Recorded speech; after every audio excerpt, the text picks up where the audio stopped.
చార్మినార్ భాగ్యలక్ష్మి ఆలయాన్ని golden temple గా మారుస్తామన్నారు కేంద్ర మంత్రి బండి సంజయ్. కరీంనగర్ లో నూతనంగా ఎన్నికైన కార్పొరేటర్లు మేయర్తో కలిసి భాగ్యలక్ష్మి అమ్మవారిని దర్శించుకున్న బండి సంజయ్ రాబోయే ఎన్నికల్లో తెలంగాణలో బీజేపీ ప్రభుత్వం ఏర్పడుతుందని ధీమాను వ్యక్తం చేశారు. తాము అధికారంలోకి రాగానే భాగ్యలక్ష్మి ఆలయాన్ని గోల్డెన్ టెంపుల్ గా అభివృద్ధి చేస్తామని తెలిపారు.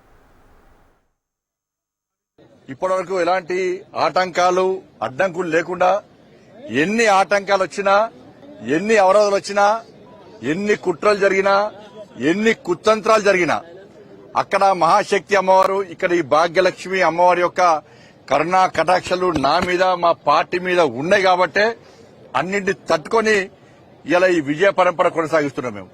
అందుకే ఆ తల్లిని మొక్కున్నాం.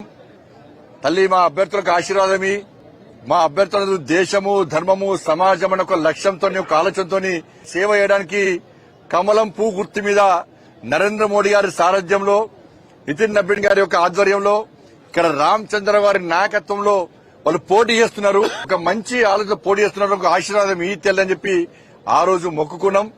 ఆ మొక్కు తీసుకోవడానికే ఈరోజు మా అందరు అభ్యర్థులతో మా నాయకులతో అందరితో కలిసి ఈరోజు తల్లి దర్శనం చేసుకోవడం జరిగింది. చాలా పవర్ఫుల్ టెంపుల్. మళ్ళీ చెప్తున్నా, ఎప్పుడు ఎన్నికలు జరిగినా ఈ తెలంగాణ రాష్ట్రంలో వచ్చేది భారతీయ జనతా పార్టీ ప్రభుత్వము. భారతీయ జనతా పార్టీ ప్రభుత్వం వచ్చిన వెంటనే ఇలా ఈ భాగ్యలక్ష్మి అమ్మవారి టెంపుల్ ను గోల్డెన్ టెంపుల్ గా 100% మారుస్తాం.